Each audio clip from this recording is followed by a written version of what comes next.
Okay, well, welcome this evening. We have a very busy schedule, so I'm going to try and move us right along. The first person I'd like to call up tonight is Brian Ouellette. He's the chairman of our nominating committee. This meeting, for those of you who might not know, is our annual meeting as well. So in addition to the entertainment portion, we're also going to have our annual elections. So let me bring up Brian. Where did he go? Brian. Thank you. Good evening, everybody. I just have a couple of slides to show you, and then we can get on with the program. I'd like to present the slate for the 2011-2012 offices and board of directors for the Woburn Historical Society. So the first slide here are the offices, and the second one is for the board of directors. The candidates with asterisks next to the names are at the end of their 3-year term and are applying for re-election. So I'd like to make a motion to accept the slate of offices and board of directors for 2011-2012. So moved. All in favor? Aye. Thank you very much. I'd just like to mention that during the course of the year, we may have a couple of slots opening up for people who want to be in the board of directors or who want to volunteer to help us out. We have forms out in the front lobby if you want to fill them out in the applications, and you can pass them in. Thanks.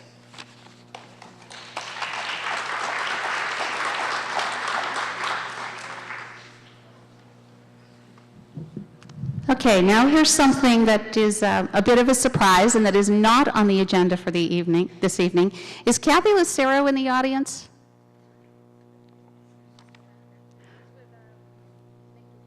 Oh, if someone can run out and get her. Coming. All right, I'd like to introduce Art Duffy, who is well known to many of us in the community. He's an incredible volunteer. He's involved in so many things. He's a life member of the Woburn Lodge of Elks. He's a board member of New Path. He's a member of the Historic District Commission and a member of the Woburn Public Media Board. Art, would you mind coming up here for a moment?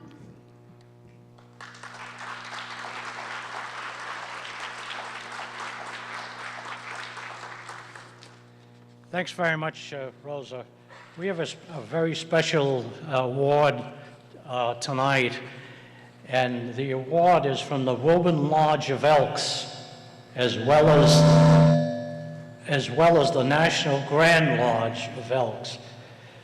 And we would like at this time to recognize Kathy Lucero as the Distinguished Citizen of the Year.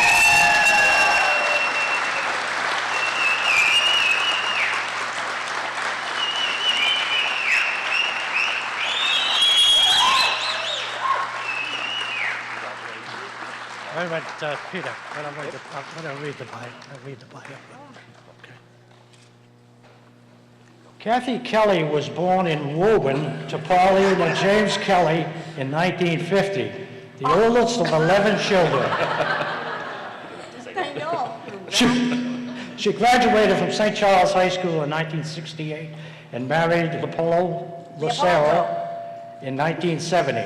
The couple has 3 children, Paul, Danielle, and John Paul. Kathy Lucero's volunteer work within the city is what sets her apart.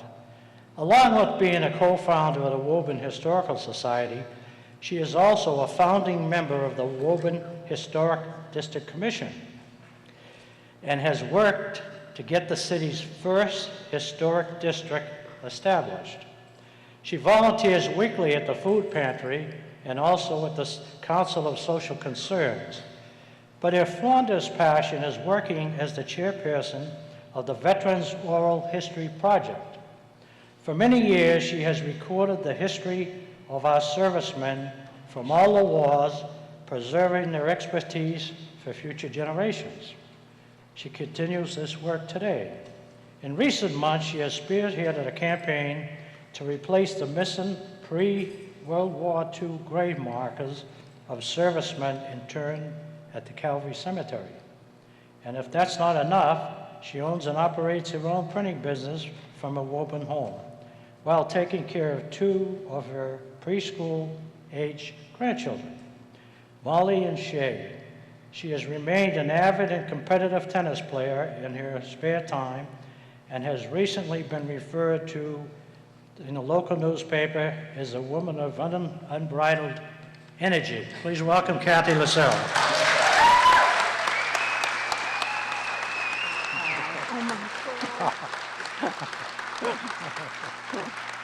Oh my gosh. I don't know what to say. I would also at this time like to introduce our past exalted ruler, Peter Sheeran. Want to say a few words, Peter? Thank you. I would just like to congratulate Kathy. She came very highly recommended. We threw around a bunch of different names, and hers was one that was constantly coming to the top of the list. And I think it was a very easy decision, and congratulations. Thank you so much. Nice to meet you. Thank you very much. I'll get you later after.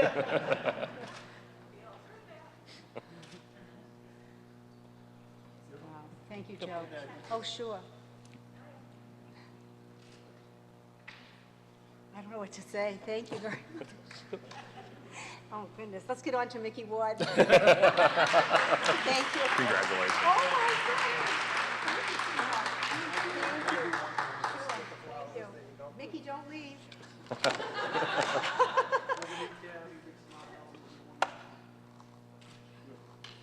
Thank you, everybody. Thank you.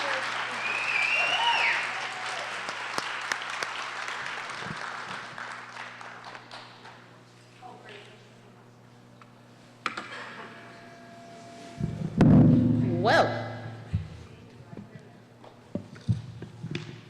When we were deciding the agenda for tonight, at first I thought we would put Kathy do the Elks Award after my presentation, and then I realized, oh no, she has to interview Micky Ward. She won't be able to remember a darn thing. So we did it before. And Kathy, thank you. You're marvelous. This is a national award, folks, and she deserves it.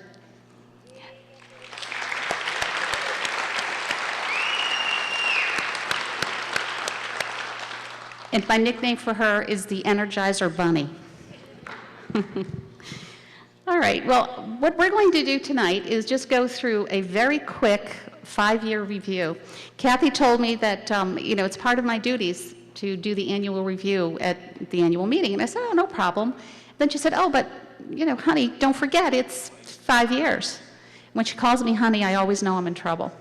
I said, well, okay. And then she says, you've got 15 minutes. So somebody better time me. But in the beginning, all the way back in 2006, there were 4 people, and they all had one great idea. They said, let's start a historical society. But they were worried. There were a lot of things to think about. It's not as easy as it sounds. Where will we meet? Will people come? And of course, the big one, who's bringing the coffee? But in spite of all that, they persevered, and the Woburn Historical Society was born. And it's not an accident that the logo says a society of dedicated friends, because the people who work here are friends, and it is a labor of love. Nobody is paid. We're all volunteers. So eventually we found a place, and the Historical Society started their meetings in the basement of the First Congregational Church in Woburn. Their first meeting was March 13th, 2006 at 7 o'clock. And lo and behold, their questions as to whether or not people would show up was answered right away. 125 people came. And these are some of the people who were at that first meeting. So little did they know that they were making history themselves. Since that time, we've continued to grow. This is a photo of one of our first programs at Heimlich Nursery. This is a photo of one of our current programs, and you can see that we typically have anywhere between 400 and 500 people, and there have been times when we've filled the auditorium with more than 700. Adding to those first 4 board members, we've added more people with more skills. Everybody on the board works hard, and everybody has a different skill. Some of us are photographers, some are videographers, some are great with technology, but everybody pitches in, everybody does something, and it works. And in those early days, the world was our office. Let's face it, we were nomads. We really were. That's a picture of my car, because that's where I kept most of my Historical Society stuff in those early days. And that is a picture of what Kathy's office looked like. And that was Pat Hughes's garage. She had no room for her car. And we relied on the kindness of our friends and neighbors. Christine Coakley from New Horizons and Bill Cummings gave us space so that we could hold our board meetings. When we got too big, we moved to the Thompson Library. And then Bill Cummings gave us an office at his location. And we were doing fine. Life was good. And then one day I got a phone call from a gentleman named John Flaherty, who's a local philanthropist. And he said, you know, would the society like to move into the Burdett Mansion? I own it. I'd love to give you the use of it for free. And foolish me, the first thing I thought was, oh, heck no, things are working great. My husband had a different idea. He was thinking, will we ever clean that car out? But anyway, we went up and we saw the location and we were hooked. It was on a rainy Saturday afternoon. And so on July 24th, last year, we had our first grand opening, and with the ribbon cutting ceremony. And we've been there ever since, and we wonder now how we ever did it without it. We really rely on our members, and we've been so lucky to have such wonderful, dedicated members. These are some of the folks who were with us at the very beginning. And these are some of the folks who've joined us recently. This is in the house during our holiday tour.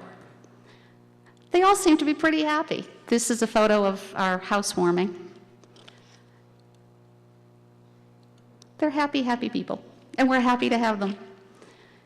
We've also been blessed, very blessed, to have some dedicated sponsors who have helped us. And they come from all walks. We have small local companies such as George's Auto Body, the South End Italian Bingo Club, Malvi's Florist, and we have larger organizations that are willing to support us, such as Arbella, Lennon Insurance, Northern Bank and Trust, and Century 21. And of course, how could we ever forget John and Kathy Flaherty? And I know she's ready to kill me right now.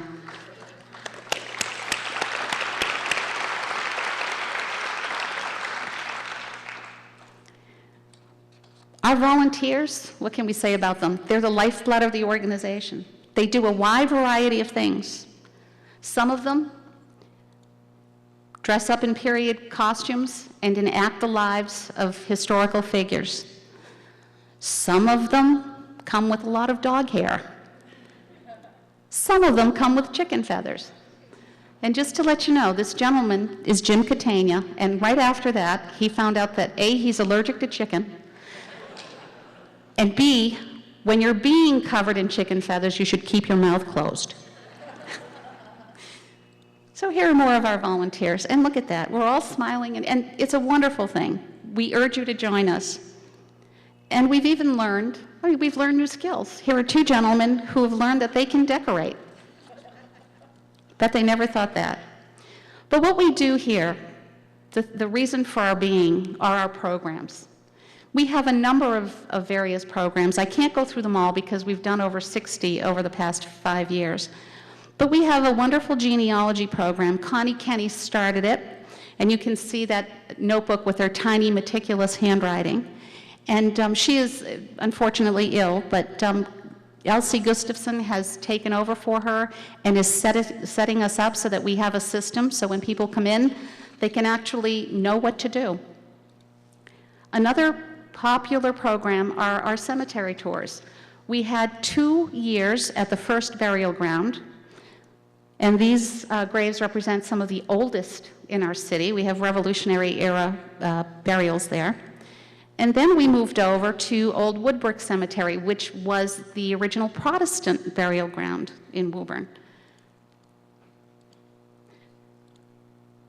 This year will actually be at Calvary, which was the Catholic cemetery set up by the St. Charles Parish.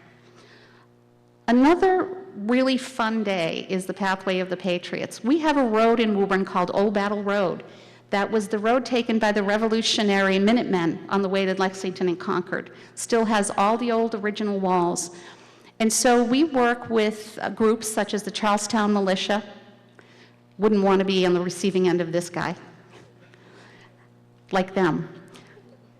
And His Majesty's 10th Regiment of Foot, these are folks that are in Lexington. And these are the Living History Guild members who are performing a dance. And we have tour guides that take people up and down Old Battle Road and also show people what life in that era was like. We've had some wonderful guest speakers, and they cover a wide range of topics. Here we have John McElhenney walking tour of monuments in Woburn Square. We've had Summers Past, Revere Beach, and our very own Ski Dulong, who was a lifeguard at Foley Beach in the 40s. We've had astronauts. We've had artists. We celebrated Black History Month. The gentleman on the left is Robert McGuire, and he told the story of Amos Fortune, a young man born in Africa, a prince, who was captured and became a slave right here in Woburn. And he went on to lead an exemplary life. And then we talked about the road to freedom, and then we talked about the road to nowhere. This gentleman spoke to us about the history of Route 128 to a packed house. We've had politicians join us. This is Nick Paleologus, former state rep and former director of the Massachusetts Film Bureau, and Billy Bulger, and he's singing there, and I'm looking at him saying, oh dear, I wish I could remember the words. We've also had presentations, slideshows. Family Farms of Woburn was one of our first, and this film will actually be redone. It brought us back to a time when Woburn was considered the country. As a matter of fact, when my parents moved here in the early 60s, they moved us here because of the fresh air, and it was the country. We took a walk down Main Street. That's the Busy Bend.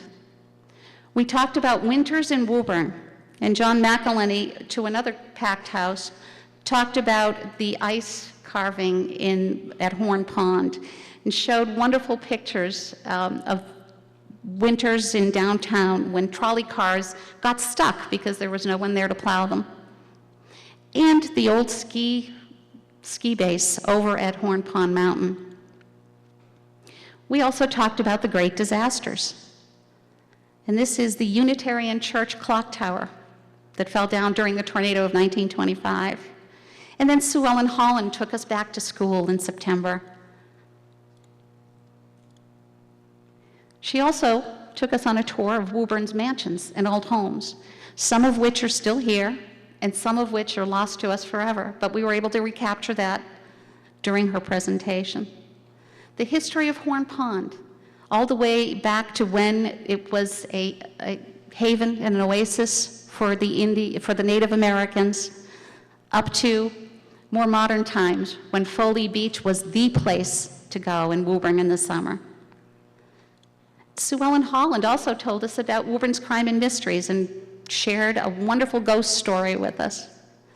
And one of our more recent presentations was Forgotten Sports Heroes. It had included a short film on the Woburn Shamrocks, Mike, a former football team. And there's Kathy with Mike McGann, one of the original Shamrocks, and another gentleman from the Nashtag team. Maybe the most interesting or the most sought after presentations or programs are the feature films that we do. And we are so lucky to have Brian Ouellette, who brought us the ability to bring you films and videos. He's currently the director of the Woburn Media Center, so he's been very busy. Brian is a member of a real live award-winning production team. They won the telefilm for the leather film that they produced. Now this is the equivalent of the Oscar for video. And they came up against people such as Disney and Pixar. So this, once again, was rather a coup.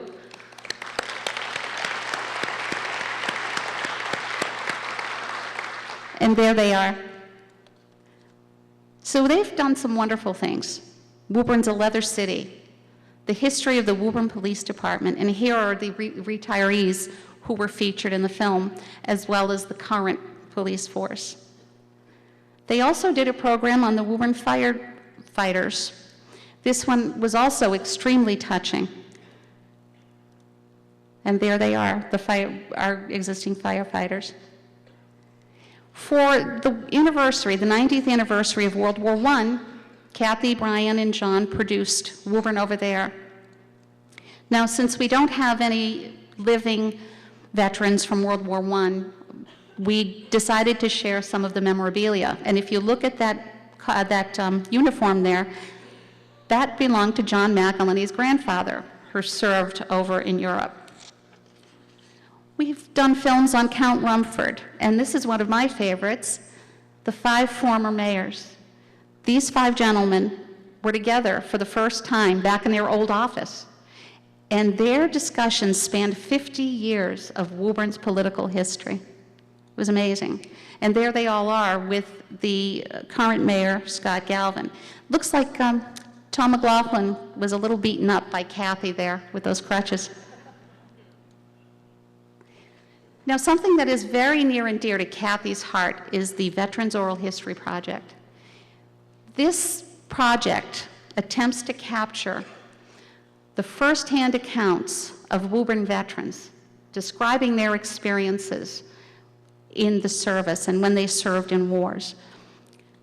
We've done some World War II called Chronicles of War, and there is Kathy with her male and female veterans, World War II veterans. And they're very touching programs. And she puts her heart and soul into them, and she does them with a lot of love. And you can see that there's a lot of love that comes back to her from them. She started the Chronicles of War for Korea and also for Vietnam, so those will be ongoing. And here she is with some of the gentlemen highlighted in that film. And these are all the veterans who were present at that presentation that evening. We're also very involved in the community. So as if all of that isn't enough, the films, the presentations, the events, we also partner with groups outside of our own in the community to bring history to our audiences, excuse me. This was the Burbine Lecture Series, Origins, and we talked about the origins of certain things in Woburn, and this is an ongoing series. We talked about the waterworks, for instance, and it was fascinating. We partnered with the Friends of the Woburn Public Library to talk about the Button End Stories, which was a neighborhood over in East Woburn. We partnered with the library itself to produce By Valor and Labor, which was a history of the Woburn Public Library. We also do things such as the Woburn Holiday Fair. We've actually started that, where we bring people together from the community to showcase items that are all Woburn. This was the ribbon cutting at the rededication of the Count Rumford home up in North Woburn with Mayor McLaughlin and Alderman Mike Raymond. And we also, this year, now that we have a house, thank you again, Kathy and John, we were able to participate in the SCI Holiday House Tour, which is why you saw those gentlemen decorating. And we were able to do that with the help of Malvy's Florists and Gifts. Well, I think I might have made it under 15 minutes, I hope. But I want to give a special thank you tonight to Ellen Hamilton and Jerry Kehoe. The problem is we don't have very many photographs of them, so I can't talk about them during the presentation. They're a little bit camera shy. But we couldn't do it without them. We couldn't do it without everybody who volunteers, everybody who helps, everybody who pays their membership dues, everybody on the board. So I'd like to thank each and every one of you, those of you who come to our meetings, those of you who donate, those of you who just give us moral support. We do it for you, and we couldn't do it without you. So thank you.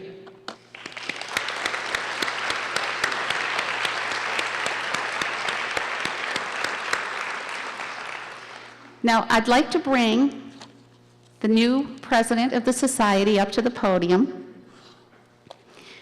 Joe Crowley, where are you? Come on over, you can't hide anymore, come on.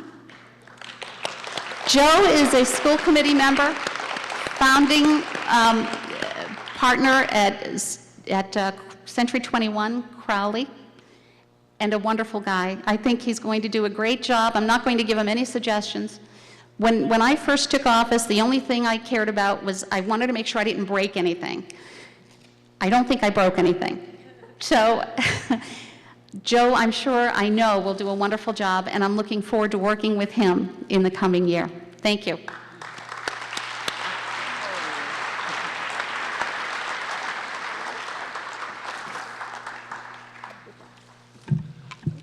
Well, thank you, Rosa, and it's my pleasure to give you a little token of our appreciation for the job you did during the past year. The organization doesn't become strong without strong leadership, and you certainly have provided it. So on behalf of the society, I'd like to present you with this token of our appreciation.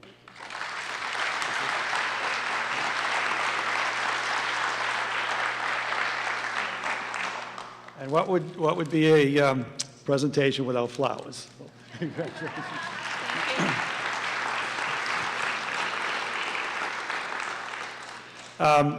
Just a couple of words. You've put a lot of pressure on me because this organization has grown so fast and so quickly over the past 5 years that I got an awful difficult job to keep things up, but we're going to keep things up. And we can do it with all your help and support. We do have, as was mentioned earlier, some sheets out there with applications to become a volunteer. We do want to get more people involved because as we try to expand our programs, get into the schools and whatnot, we need more people to be involved. So feel free to fill out that form, and we'd love to have you join us. Right now, this kind of is a historic evening because when I was listening to Kathy come up here, I actually heard her say, "I don't know what to say." And that is a first. Now, how would you like to be me having her as a vice president? Is Kathy here? We're about ready to start our program. Okay. Do you want to introduce Micky? Micky Ward is here, and I believe we're going to start off.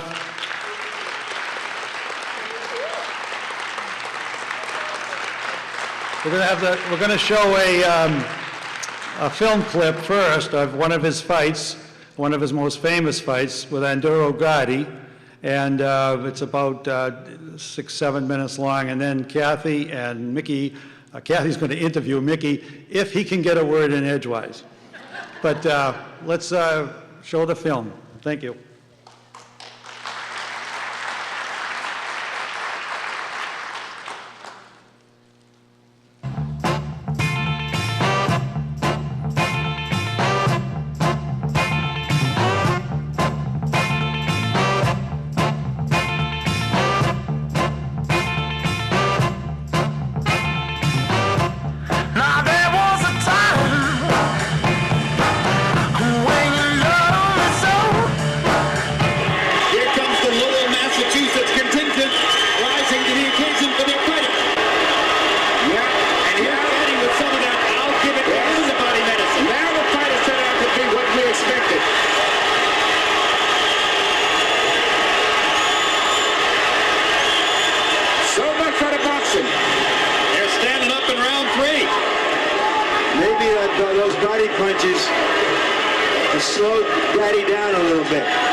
Yes, I thought it would be a smaller ring to favor him, but right now the ring is a big ring, which really would favor Gaddy since he's coming to this fight predicted that he would be the boxer. Good right hand.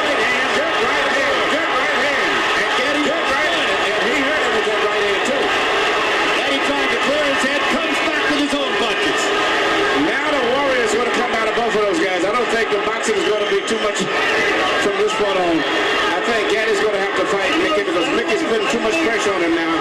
And He's going to resort back to what he's been doing most of his career, and that's to punch. Gaddy to the body. Gaddy with uppercut. Right hand. Oh, this is good stuff. Oh, that's another right hand bomb by Micky Ward. Gaddy takes this one a little better, but he's been rocked in this round.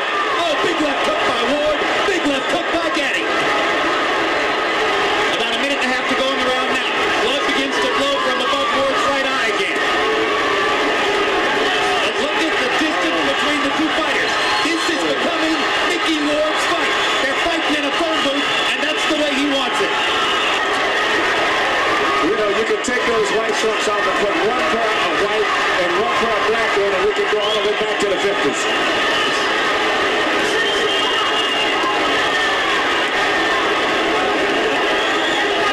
It is man against man in there. This bout is scheduled for 10. And I'll tell you what, the fans are going to get 12 rounds of action out of 10 rounds tonight. Now they're gonna get 50.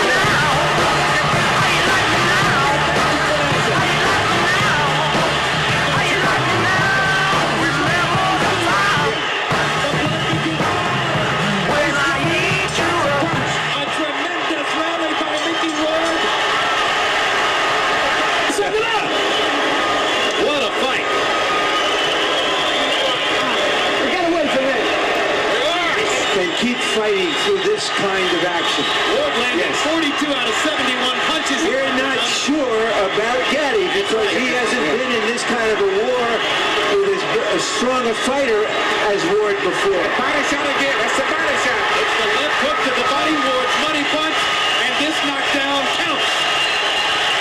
And he is hurt. This is it. He's not going to recover. It's not like a hand punch. He may not be able to recover. I think so. And Ward is going to go right back down again.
After having said to his fighter he wouldn't let him take any more punishment, now we're going to go.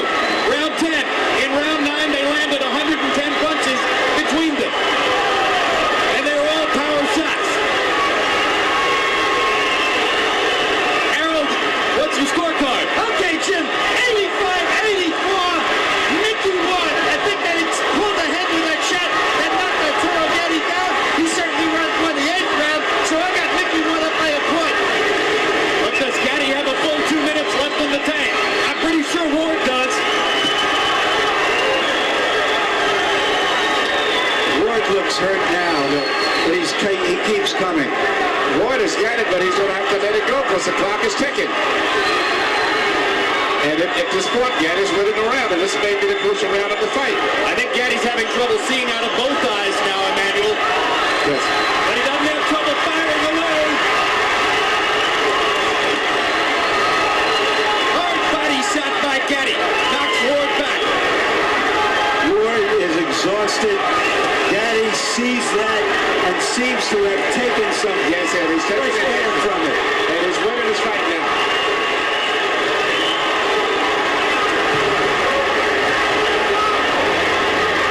I am humbled by watching these two guys take the punishment they are taking. Well, we told you it might be a candidate for fight of the year. We didn't know it would be a candidate for fight of the century.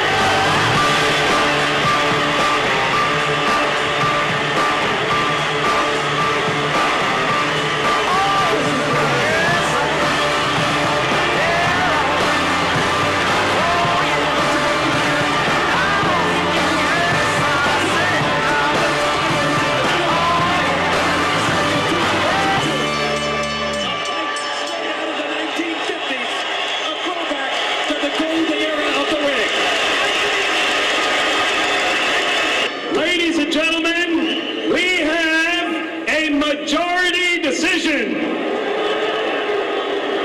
Judge Frank Lombardi scores the bout 94-94, a draw.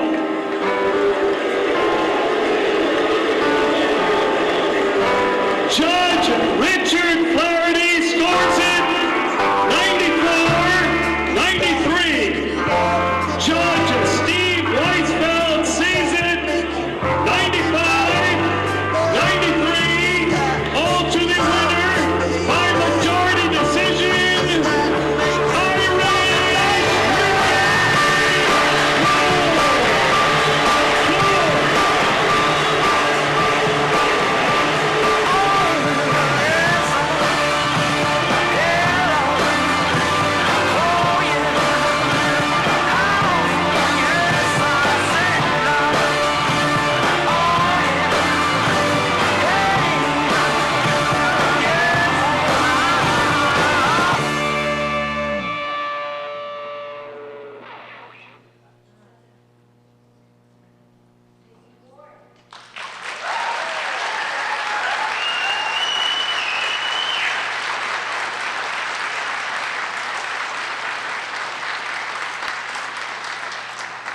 See if I can get on this chair. Catch me. Micky Ward, George Micky Ward from Lowell. Yes. Thank you. Hold on. I told him this is a very relaxed conversation. This is just, you know, like two people from Lowell. We both have Lowell roots. Yep. We have a lot in common, actually. Micky's born in 1965, right? Yes. In Lowell on the Acre.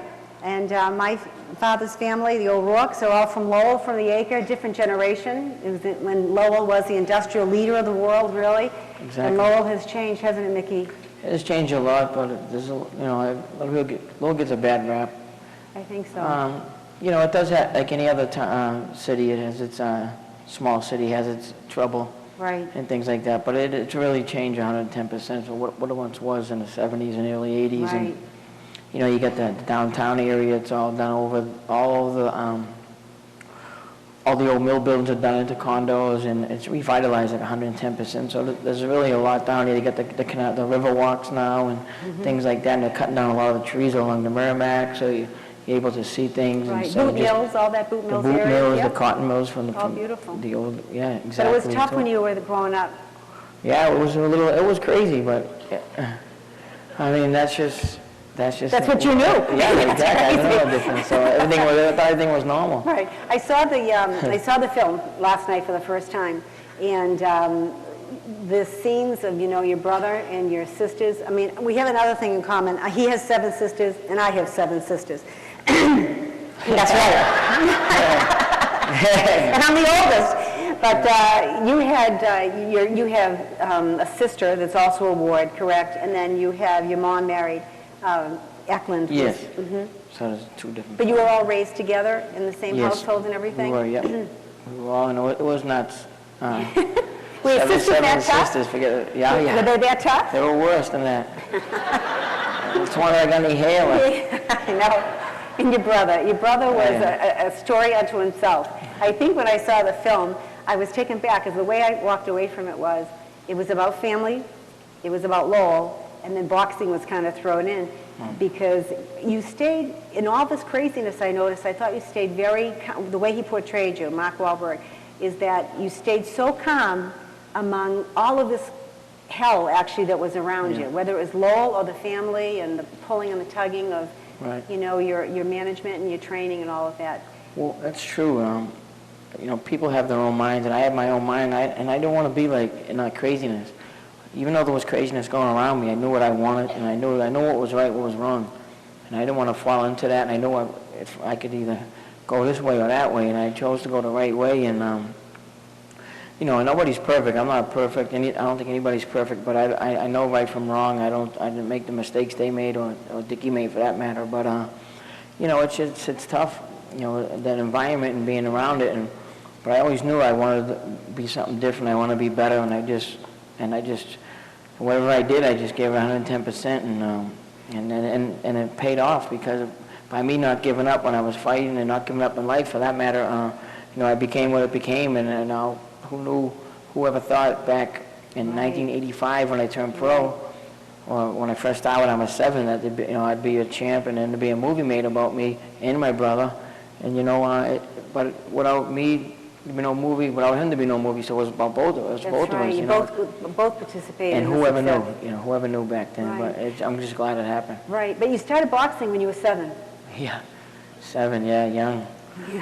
The gloves were bigger than me. The gloves were up to here. They were up to there. Yeah, and it was funny stories. I was just out in L.A. and I was with Freddie Roach. He gave me an award out there. I got an award for loyalty and courage award out there. And my first fight of my life was against Freddie's brother, Joey. Really? And yeah, so we were talking about that. But yeah, and Freddie's come a long ways, and one of the greatest trainers in boxing right now. And it's just funny how things evolve. And it's a circle, isn't it? Yeah, it is. And you know, when you started, you met Mickey O'Keefe, who was the police officer from Lowell. And did he own the gym?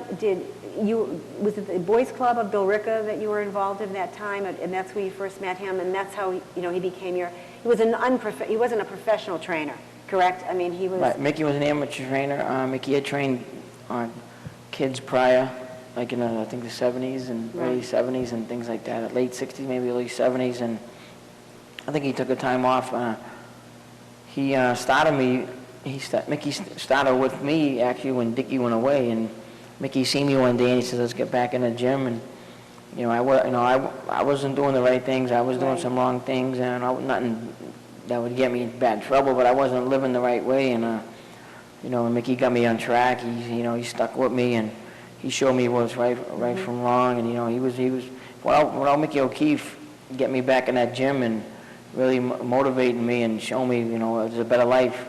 Right. And what I was doing, I probably wouldn't be no me. I'd probably be doing like everybody else does that struggles. And so I got to give Mickey a lot of credit. You did. I noticed that when you retired, you had a retirement party. What is it, in 2003, maybe at Foxwoods or something? Yes. And you surprised everybody because you gave all those accolades. Everybody thought maybe they might get the recognition for putting you back on the right path, and whether it be family or managers. Well, yeah, but it was Mickey O'Keefe. So.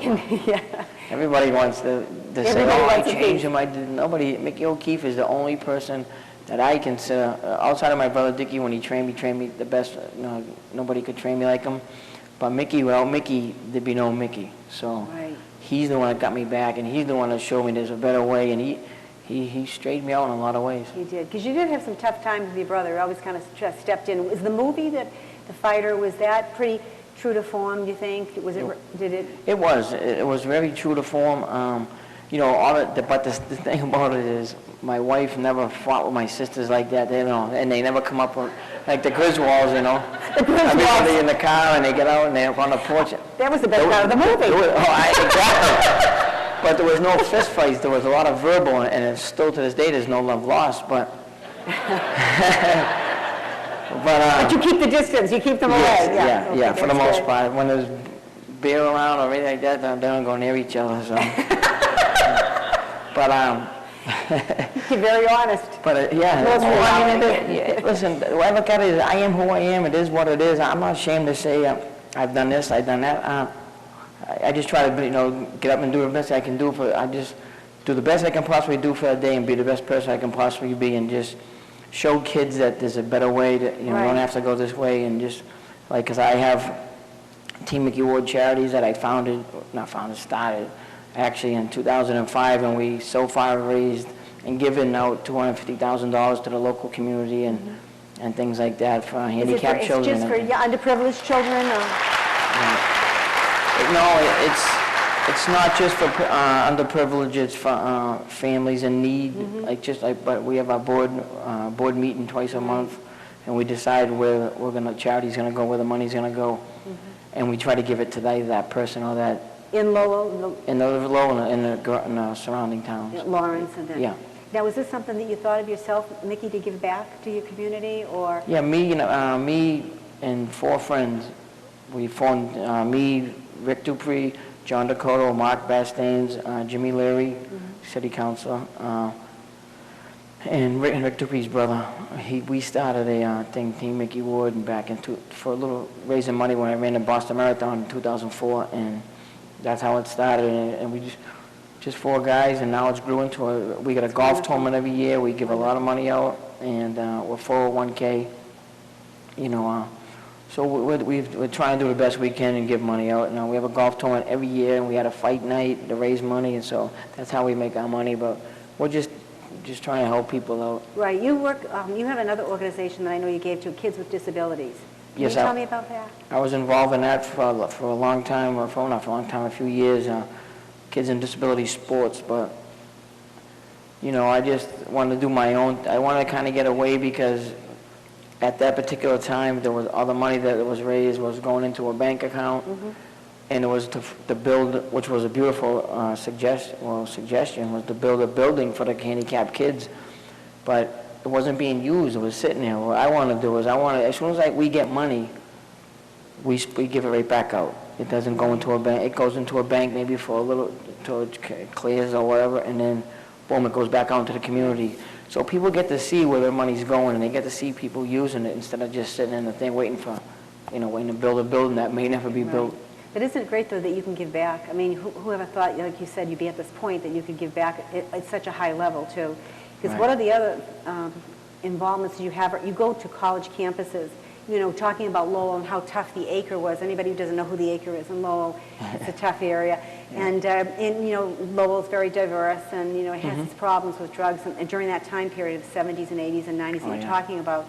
But you go now to colleges and you speak to kids about certain subjects, being raised in that environment yourself. Can you explain a little bit about that? It's me and my brother Dickie, and we have Richie Farrell is a recovering addict also. He's like the guy asks the questions. He's like on the call, what you see on the Speakers Bureau, the guy with the beard, can't think of his name.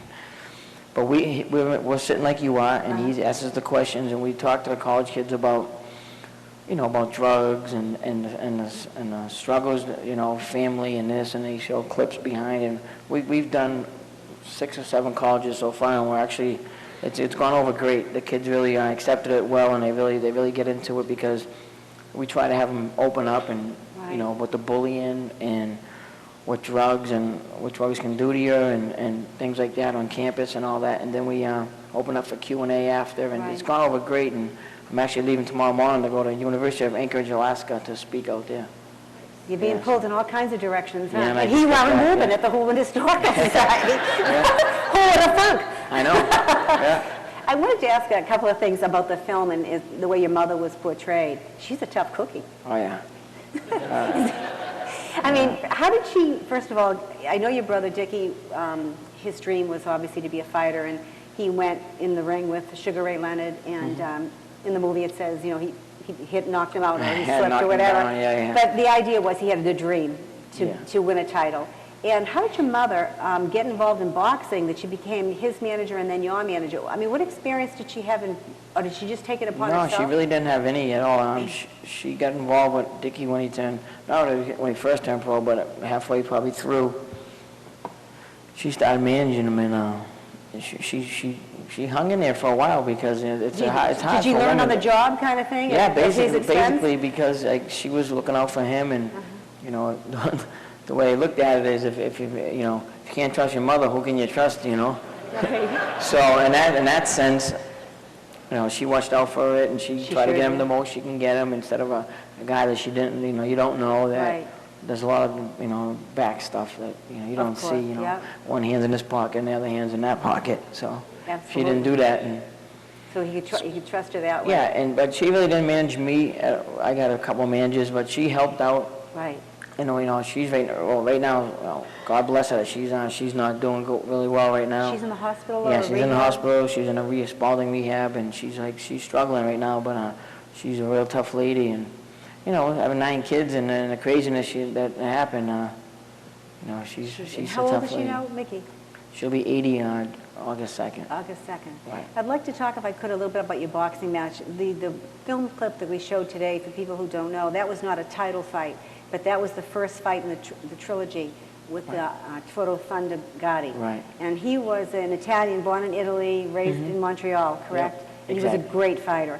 And he died last year, was it? Did he die? Yes, a little over a year ago. In Brazil. Brazil, right. Right, and he was a friend of yours. It turned Yeah, out we that- became very close friends after, friends. yeah. But the fight that we're watching, the last fight, not this one, but the last fight, I read that each one was unbelievable. And Yeah. I think it was Jim Lampley, if anybody who watches HBO, because that's where you make the money, right? On HBO. Yeah, When you're on more or HBO, less, yeah. you make the money. And so when you're on HBO, Jim Lampley was saying that it was like fighting in a phone booth because you both are inside fighters, body punchers, as opposed to like how your brother fought. So Yeah. I was just curious, did you find it difficult, to prepare for him, knowing he was a very skilled, really a good boxer, and that was a good Right. name at that time? Because you're kind of like coming back, weren't you? Yeah, I just won some fights. I lost a few, and when I fought Toro, he was like on his way. He had just beat the former champion, knocked him out in like 3 or 4 rounds, and they knew it would be a great TV fight, me and him, because we're both similar styles. But way before I fought him, but 2 fights before I fought him, he switched trainers with Buddy McGirt. This guy got him boxing more than brawling, and my thing was more coming at you and give and take. Boxing's supposed to be hit and don't get hit, and I didn't. And that's the smart way to fight. I didn't fight the smartest way. I got hit and got hit more, which isn't the right way. But that's the only way I knew. I think one of I the just fights, liked it that way. He said he threw like 300 and some odd punches. Yeah. And I'm like, 300 and some odd punches, but only 180 landed. Oh, yeah. Only 180 Yeah, landed. it only takes one million to really hurt you, That's too. right. That's right. So he averaged 100 and something. Yeah, what's that, right? Yeah. But before that fight, though, when you won the WBU title, that was in England, and that Yeah. was against Shea Shea. Neary. Yes. And he was like, he didn't fight outside of Europe. No, so he didn't fight out of the United Kingdom. He was he was an from Irish fighter also, he's, right? He's from Ireland. I guess in a period of family, his family moved to England, and then he lived in Liverpool. Right. And that's when I fought him. Right, and that was a very tough fight also. He was very tough, yeah. Very tough at it. And actually, after that, I read that he did not fight anymore. I guess he fought twice and... Yeah, he fought twice, and then he retired. Yeah, That's he it, wasn't the did same. him in. Yeah. And after that fight, what happened to you then? Is that when you went to Las Vegas and got better fights? Because your record is what, 51 and 13? Yeah. It's a lot of the losses I were in a row when I was in the 80s or late 80s, and I was just taking fights to take them. My mind wasn't really in it, not my mind, but I just didn't have that drive. I was everywhere with, my confidence wasn't there, because when you lose a fight, you should take 2 or 3 easy fights to get your confidence back. Well, I never did that, because they always liked me for TV because I was exciting. So, once I lost the first one, they really didn't, they kind of throw you away. They don't, you're not the number one guy. Now they don't really Right. care about you. So now they just use you for somebody else. So, that's when I got out and I said, to hell with it, I'm going to get out. I'm not going to keep fighting and getting banged up for, losing all these fights in a row, because I never got my confidence back. And that's when I left, and it was the best thing, because when I left, I got the hunger back. But when I came back on my terms. I fought the way I wanted to fight. The people I wanted to fight, I really didn't have a choice of who I was fighting, because they just gave me whoever. But No, I did it on my terms instead of someone saying, Mickey, you got to fight. And I came back because I wanted to come back, and that was the best for me because it was from my heart and not for somebody else telling me I had to come back. Because it takes, I mean, to be a fighter, it takes extreme focus and discipline. And here you came from a life that did not have any discipline, really, and somehow that was within you. And they said that you're one of the most courageous, true boxers. I think one of the other comments about that Arturo Gatti fight was that it was like the old fights from the 1950s, when it was really the golden age of boxing. Yeah, that's why before the second fight, they showed it in black and white. From the ring entrance to the beginning of the first round, they showed it in black and white like the old 50s because the first fight was such a brawl and a war. That's what they did, so it was kind of, that was unique. What do you remember when you look at this film? Do you remember something in particular about the fight?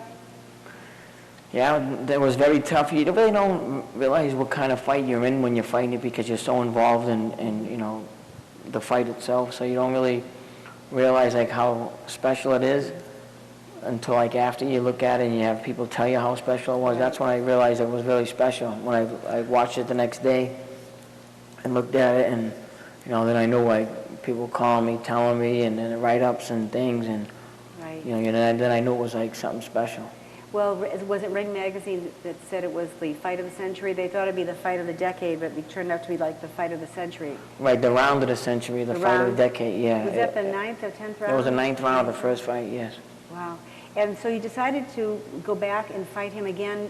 Is that because it was a TV draw and there was obviously more money in it for you? You had to make some money. The money. It's the money. Yeah. You can't go to the store, or I don't care what people say, you know, oh, you want to, it's great to win a world title, and don't get me wrong, and don't take this wrong, but really, if it's all about money, pretty much. It's not all about money, don't get me wrong. You do it for the love of the sport, but then when you get to a certain point in your career, in your life, you got to make the money. Well, you have to make the money, but you don't start turn pro and go, I want to make $1 million. Or, no, you go in there to fight for the winning championship. Then when later towards the end of your career, you want to make the money. Right. And the second fight, they were offering me more money than I probably got my whole career, you know, so I was definitely taking it. I was not going to take it, and I knew it would be a war again, but I really didn't care. As long as I get myself in great shape, I was fine. You took a beating in that second. Oh, yeah. Oh, yeah. Your face looks pretty good. Banged up that much. I know. The third fight was tough also. Yeah, that was very tough also, but, I think in the third fight, I think, like, after the 6th round, I knocked him down, and I came out, or the 7th round, I came out, and my legs were just nothing, and I hit the wall. You did? Right there, but that was my last fight. Even if I won, I was retiring because, I was, I think, 35 at the time. I've been in so many wars in the ring. My brain in the third fight had shifted when I got hit in the 7th round. It moved, hit the side of my head, and I was seeing triple for a year. I want to see if it would come back on its own, but I never did.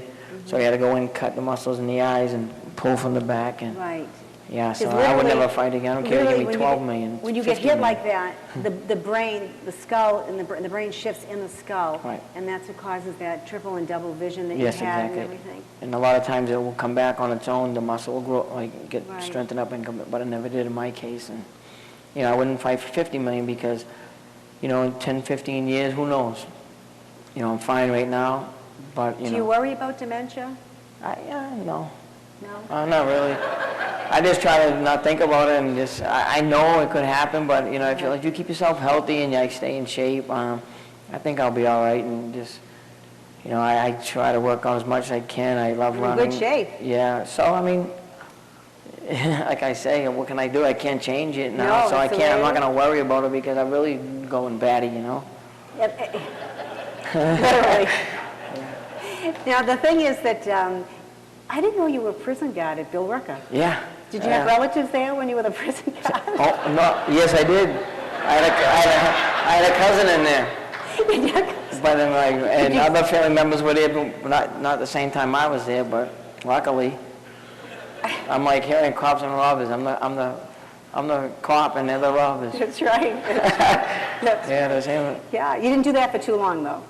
A couple years, and then I wanted to come back boxing, and I really had to dedicate my whole life to it, because when you get to that level of fighting, you can't do it just like in work. It's hard because you have to really do everything 100% like boxing, and that's what I want to do. And my window of opportunity was only open for so long, and I really had to grab it, and so that's why I left. And I mean, the job was a great job, and I look back now and I'd be like, wow, if I stood, I'd have like, obviously I'd be there almost 20-something years now, and but then if I wouldn't be a champ when I've made the money I made. I put a lot away, so I have when I get older, and I can still work. And I'm a Teamster for Local 25. I know, out of he's still in the Charlestown. Teamsters Union. Yeah. Because you paved roads. I paved roads. I've done that. Yeah, I still do that here and there, but Yeah. I'm a Teamster, and I own a outdoor deck hockey rink with 2 partners. Do you? Yeah. Do you own a gym still? And a boxing gym too. And a Yeah, the boxing Gold's gym. Gym. Yeah, inside a The Gold's Gym. How did the movie come about? It started as a documentary, the movie back in like 2000 probably, when Dickie had just, 99, 2000, when Dickie had just got out of jail, about him, straightening up in jail and wanting to get out and make me a champ, and I was going over to London and win a championship. So it started as a little documentary like that, and then it got in the hands of the right people in Hollywood, and Mark Wahlberg got a hold of it, and Mark really wanted to be a boxer. He loved boxing. He wanted to do a boxing movie, and he followed my career, and he just loved the idea. And once Mark Wahlberg got a hold of it, he took reins of it, and he just took control of it, and he got it made. Well, the actor that portrayed your brother, Christian Bale, oh my goodness. Oh, yeah, Did he nail him or what? Yeah, it was spooky. He got him perfect. From the back, I was like, He had the ball spot and everything. the ball spot, everything, I know. Christian Bale's funny because, when people shoot their scene, they walk back to the trailer and they become like themselves again. They're like their normal self, and when they go on set, when they're shooting, they become this person. But Christian Bale, he'll walk back from the set to his trailer. He stays in character the whole time, doesn't get out. He'll walk back, he'll walk by, he'll say hi to you. He won't sit, talk to you, he'll go to his trailer. He's Dickie the whole time. He is. I'm like, whoa. He must have been exhausted at the end. Yes. The first day. But yeah, but that's the kind of, he's a method actor. He really gets into his roles, and he's a great actor. He was unbelievable. Incredible. I couldn't believe it. Because I saw your brother and yourself on ESPN. I think it was last Friday. Were you live? Yes. Was it the fights down in Connecticut at Yes. Foxwoods and Mohegan or something? And you were Mohegan, on? And that was the first time I actually saw your brother. And then I saw the film, and I went, oh my God, Yeah. he's just like that. Same thing. Yeah, he did it. What did you think the actor, Wahlberg did on you? I think Mark did a great job. It's funny because my character is so laid back and quiet. Christian's, Dickie's jumping out windows and things like that. So he gets all the like, whoa, look at that. Mark's more quiet and laid back, which I am. And so it's just a shame that Mark didn't get the credit that he really deserved because he did a great job. But when I'm so laid back, it doesn't really stick out like Dickie Batman, Yeah, I know. Superman. Did But, he really jump into dumpsters? No, out windows, out of the window. Out the windows into dumpsters. Did he really? No, a funny story, I was watching the movie for the first time. Me, Mark, and Dickie and Christian and his wife are in the front. We're in L.A. at the theater in Paramount Pictures. And I seen Dickie's watching the movie, and the part come out where he jumped out of the window, and he's looking crazy at it. So after we get done shooting, after the movie get done, I said, that didn't happen, Dickie? He goes, yeah. He goes, I went out the 3rd floor, not the 2nd. And he says, there was no bellows underneath me. I'm like, oh, wow. I'm like, that's him. How did he survive? Don't ask me, I don't He's know. got an age shoulder. There is. He has 9 lives, Yeah, he's got 9 lives. Somebody's watching him. How is he doing now? Knock on wood, he's doing good. He trains kids in my gym. He does good. Yeah, he's Wonderful. doing good. Wonderful. It's a struggle every day. Yeah. Now, you're married to Charlene, Yes, married now. and you yeah. have one daughter. I have a Is it daughter, Casey, yes. And Yeah. she's 21? Casey's 21, yeah. She's at school and everything right now? She's at Middlesex right now, yeah. She Wonderful. graduates this year. Wonderful.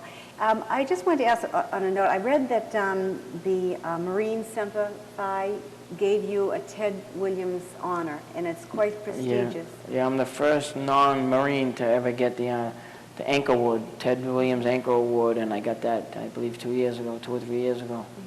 That must have meant a lot to you. Yeah. That was great.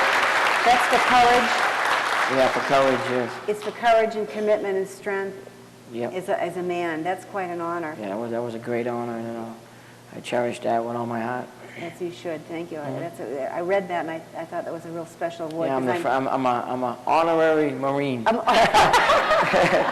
jarhead. Yeah, A yeah. jarhead, right. Yeah. Is there something that you want to do in the future? I know people are asking about a sequel and all of that, but is there something that you think that will happen? Well, it's in the works right now. Well, the movie stopped when I won a championship because the movie boxing was more of a backdrop of the movie. Yeah, right. They left out the biggest fights in my career in Arturo and Gatti. Right. So what they're talking about making, the movie pretty much about what happened after in the Arturo Gatti thing with the friendship and the 3 crazy fights and, and things like that. So, Well, hopefully. I also read that, because you talk about the friendship with Gatti, when you had that third fight, the last fight, you both ended up in an ambulance taking you both to the hospital. Yeah. And you were in the hospital ward together with a curtain between Right. you. And the curtain comes back and you're just comparing war wounds, I guess. Yeah. And you were pretty banged when up. I realized that he was such a great kid I just fought him 30 rounds. We try to take each other's head off, honestly. We try to, not kill each other, but try to really, win. And whatever you got to do to win, you got to do, and that's what we try to do. Right. And there was no love lost when we were in the ring, but as soon as, the fight was over, he went in his ambulance, I went in mine, they brought me in. So he was already there before I got there. So when I got there, they opened the curtain up after 5 minutes of me being there after checking me and stuff. And the first thing out of his mouth was, he says, "Mickey, you okay? You all right?" That showed me he was such a great kid, and we became really close after that. He became really good. First thing out of his mouth, he goes, "You okay?" And someone just tried to take my head off, and he says, "You Right. okay?" And so that showed me he was a great kid. But boxing, a lot of people don't understand about boxing, and it's very hard to watch a film and somebody, banging yeah. their heads together. But it is an art form, and it takes a very special, man to get in a ring It and does. fight. And there's honor in boxing. I mean, There is. you're supposed to be two of the greatest honorable and honest fighters Right. around. Exactly, because we fought. There was no trash talk. Who needs that trash talk? You don't want to show kids all this bad stuff about boxing. You just go in there and do your job, try to win, and whatever you can do, just get yourself in the best shape you possibly can. Go in there, respect the guy you fight, and even though you want to win, and you try to do anything you can win. Right. But you got to, the guy's a human. You don't downgrade him, and you don't talk bad about him. Talk about his family and his this, not. Who cares about You're that? not Just go in making there a and do living, your yeah. job, and that's it. And that's what we both did, and I think that's why. People respected the fact that when we had 3 great fights and we respected each other and actually we cared for each other when it was all said and done. We cared about each other and we stood really close after. You worked his corner in For some his of his last fights fight. after that. Well, I used to walk him into the ring every fight after we fought, but for his last fight of his career, I trained him actually. And at that point, he was a little bit, he was done pretty much. He was done.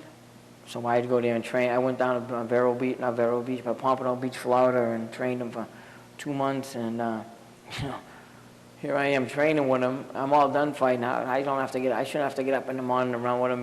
I'll get him up to run. He wanted me to do everything with him. I had to do everything he did. I was in better shape than him for the fight. I was. Yeah. But on a sad note, he died under mysterious tragically, circumstances in Brazil. He lost his life, and did. hopefully that it gets opened. And right now it's closed, but hopefully they The case can. is I think it's closed. going to get reopened, and then the truth will come out eventually. I hope so.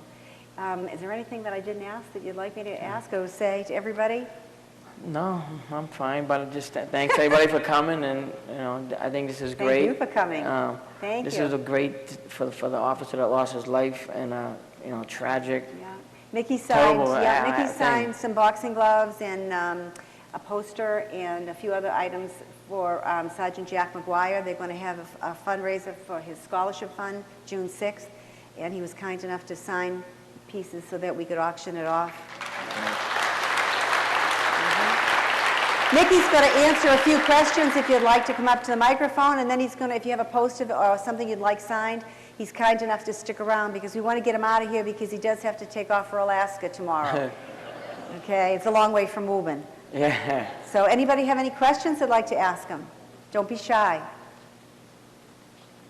Did I ask them all for you? Did I?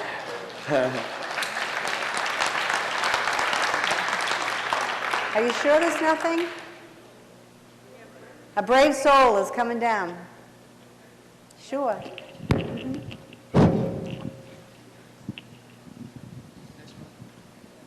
The kids, they love it. How often, when you were doing road work, did you start like humming the theme to Rocky in your head? You didn't do that. Did I listen to it when I ran? Well, did you like think of it to yourself or?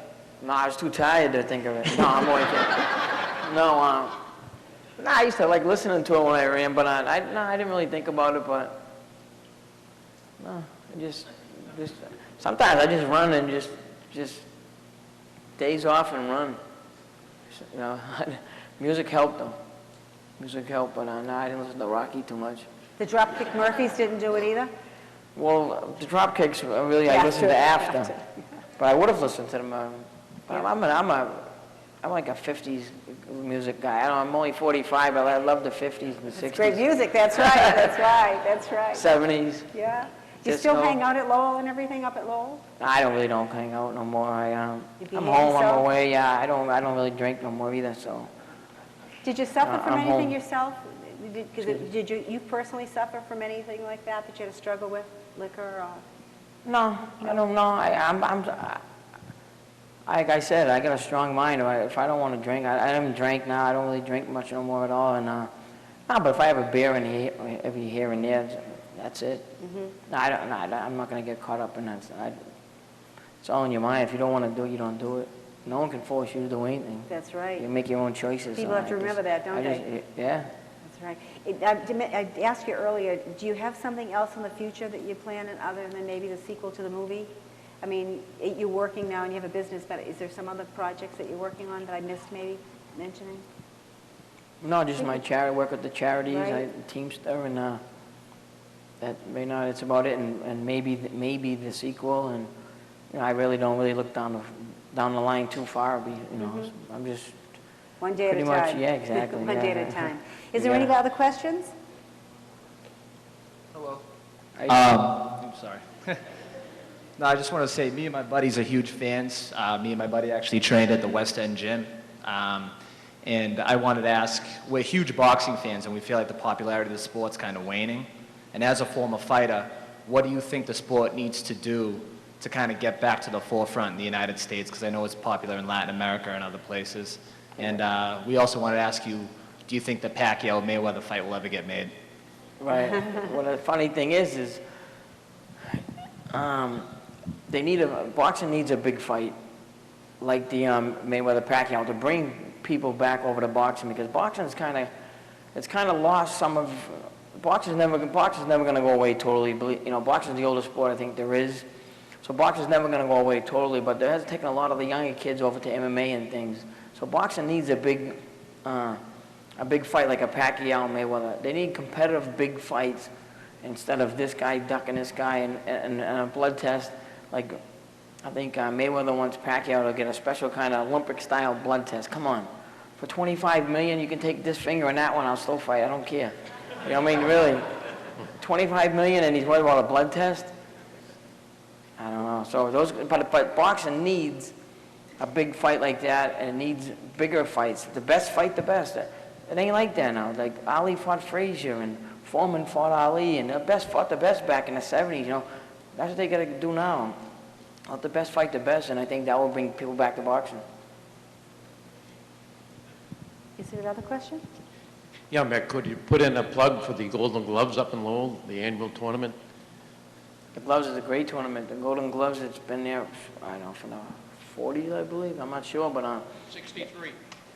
Wow. No, really? Oh, 48. Okay, I thought you said 1963. I was no, it was before that. No, but yeah, it's the Golden Gloves was so many, from Marvin Hagel to Sheeran Leonard fought in that auditorium at the National Golden Gloves. Everybody's fought there. Mike Tyson. It's just incredible, the mystique that the New England Golden Gloves has. You can have a professional card in Lowell, like pro fighters. Like I fought there one time, and it was like probably 1,300 people, 1,400 people. The Golden Gloves you get, it sells out 3,000 people and above, and that's only amateur. So So the Golden Gloves is a huge thing in Lowell, and I think that it's sold out for I don't know how many times in the last so many years, so it's a great event. You fought as an undercard with Sugar Ray Leonard in Las Vegas, with Yes. Sugar Ray Leonard and Marvin. Yeah, I fought on the undercard of Sugar Ray Leonard, Marvin Hagler in 1987, and 10 years later I fought on the Della Sugar. But you won that time and Leonard Yeah, I lost. won that one, yeah. Right? Did he? Yeah, Leonard won. Leonard won and you lost, or was the other way No, around? we both won. We both won. Yeah. And then 10 years later, I fought it there when I fought a kid, and that was in the movie, Alfonso Sanchez. That's when Pernell Whitaker fought Oscar De La Hoya that night. Mm-hmm. So 10 years to the day almost. Oscar De La Hoya. Yeah, he was great. Great boxer. Anything else? Well, thank you very much. Thank Micky Ward. Thank you. Micky, you want to sign?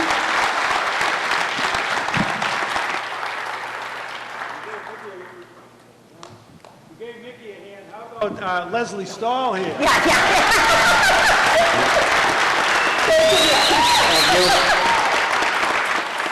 I was so afraid to fall off this chair. It's too high. Mickey will be down here.